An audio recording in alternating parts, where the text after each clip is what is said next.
YouTube? I'm back again for more of our Gen Con Bonanza Explosion blog coverage here live at Gen Con 2024. I'm excited to be checking out Lone Wolves. I found it in the press room. I fell in love with it, and now I'm making a how to play video. It's from Wonderful World Board Games. It's for 2 players, ages 14 plus, take you 15 minutes to play. And so the setup is really quite simple. You're going to unfold the board. Now, it's a double-sided board, and you'll notice that there's this little tiny claw mark. If you're starting the first time, you don't want to use that. That's for the advanced version of the game. So right now we have it on the non-claw mark side. You're going to take all these round claw tokens, you're going to randomize them up, and then you're going to place them onto all the circle tokens that are out on the spots on the board, on the 5 separate quadrants on the board. And the light spot, you're actually going to put face up so you can see what the special ability is on the token. You will not use 4 of the tokens. Those just go out of the game. I'm going to leave them here, though, because they're going to help me explain what the tokens do a little bit later. Next, you're going to take these, I think, hexagon tokens. You're just going to randomly mix them up and just put them on the board like so. Those are going to be the amount of victory points that you are fighting for in those quadrants. So there will be hopefully 5 winners from the 5 different quadrants. You're going to set these 2 moon tokens off to the side. Those are going to just tell you what the trump is at the time. So right now there's no trump in the game. And then you're going to take the 30 wolf cards. You're going to shuffle them all together, and you're going to deal out 13 cards to each player. So let's talk about what cards are in this deck. It's really quite simple. There are 5 different suits. You got the black, the green, the yellowish, the blue, and the red. And there's numbers, 6 cards in there, 2 through 7. Now, most of the cards are just the number they are. This is just a 5, this is just a 6. However, the 2 and the 3 have special abilities. A 2 can beat a 7, and in addition to just being normal 2, and a 3 has a special ability, but we'll talk about that when it makes a little bit more sense in a minute. So each player now has 13 cards, which means, yeah, you're not going to have all the cards. There will be 4 off to the side, and the player who is most likely able to survive in the wilderness the longest is going to be the first player, and they're going to lead off by playing one of their cards into any of the 5 quadrants. You do not have to match the quadrant color to the quadrant you played. So we're just going to lead off with this 5 right here, just kind of randomly. Now, this is a trick-taking game, which means the next player has to play a green in this area if they have one. If not, they can play whatever they want. And if they play a higher number than this player of the suit that was led, then they would win that area. So right now, we'll say that this player has the green 6. They play that here. So now we see which number is bigger. And 6 obviously beats the 5. So 5 now goes face down. This is a lone wolf.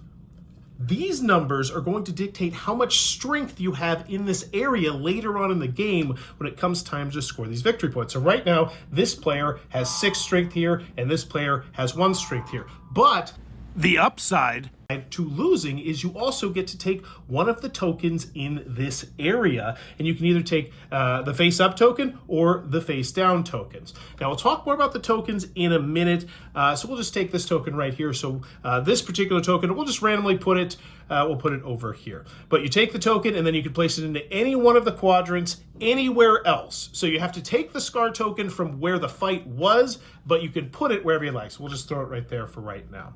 And now this player now has taken control, and they are going to lead off a card anywhere they want to go. So we'll just pretend that they do, we'll just put this 4 right here next.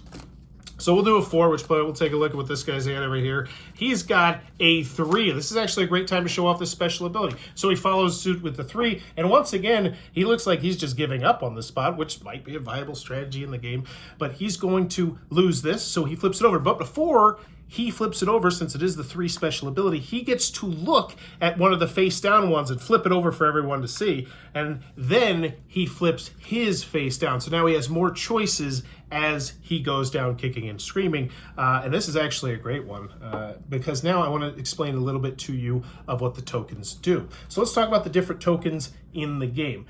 Because this is really where the meat of the game is. So this token right here is going to give you +1 strength to every single wolf card that you have on that side. So if I were to put it right here, it would mean that they have a strength of 4. It would be a great place to play that, but potentially later on, this could be really powerful. And there's multiple of these, so you could potentially have them stacked up. Really nice one. This one's going to give you +3 strength for that territory, which can be really powerful, especially in the advanced game, which I'll explain after we get done explaining the game here. These strength modifiers are only for end game conditions, though. They're not for cards that you play during the game. We have this one, which lets you flip over the honor token in the territory, changing the number of honor points. Because as you'll notice, on the bottom of these honor tokens are different numbers. So right now, this place is worth 12, but bada boom, you do that, and it's worth 7. So definitely you can steal some points from some people with that. And honor tokens can be flipped back to the other side later on in the game.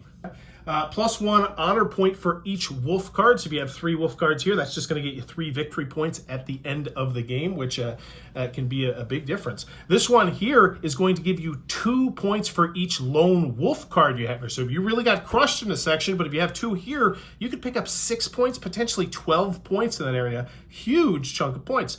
This one means everything but lone wolf. So essentially this player would want that over there because that's going to give them points for these face-up cards. We have this one right here, which is just going to add 5 to the value of an area. So it's like, all right, I put it over here, and so now this one is worth 17 if the player on the bottom wins, while it's still only going to be worth 12 if the player on the top wins. We have this one, and this is the last one, which is going to make it so that you get 3 victory points for every face-up 2, 3, and 4 you have in that location. And 3 points is a lot of points, but winning with a 2, 3, or a 4 is also a difficult task, so a lot of forward planning there. Now with the curse tokens explained, let's talk about how the trump comes into play. So eventually what's going to happen is you are going to play 3 times onto a specific location.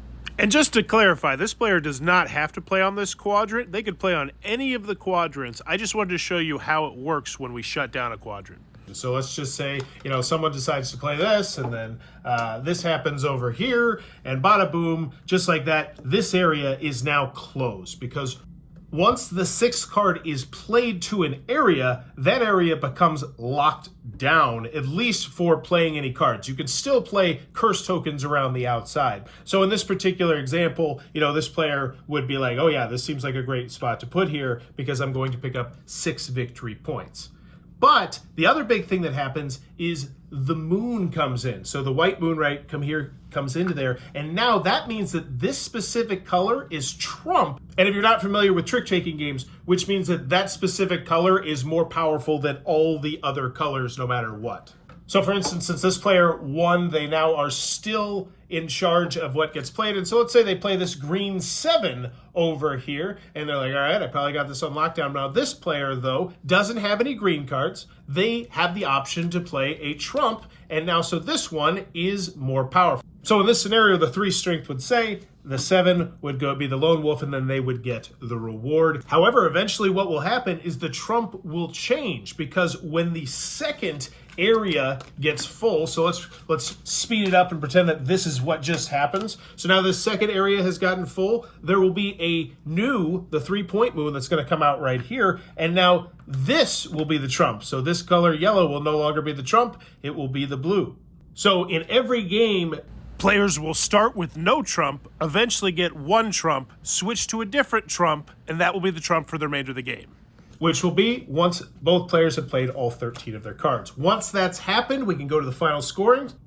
All right, with our final board set up, we're going to show you how final scoring works. So we're going to go from one side to the other, and you're going to be competing over the victory points that are on these right here. And you're going to do that by tallying up the total numbers on your cards. So right now, this side has 15 strength, and with their +3 modifier, because your tokens only modify your side, so we're up to 18 strength. And over here, they have 4. However, they are going to score additional victory points for their tokens, because these tokens will get you points. So for this particular one, this player picked up 4 victory points, and this player has picked up 9 victory points.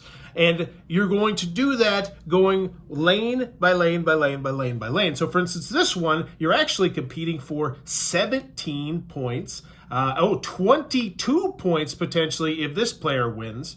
But because it's their token, this player would only win 17 points if they win. So let's see what we got. We have 3, 2, 12. So this player would take these 2 tokens, and they're going to score huge for this lane because they're also going to score 6 points for each of these tokens. So that is 6, 12, 24, 29 points in that one lane. But you're going to go lane by lane, counting up your points. Whoever has the most points is the winner. Now, if you ever get to a situation where a lane is tied, that means that no one wins that lane and you move on to the next lane. And I clarified with the publisher at Gen Con that that is how the rule works.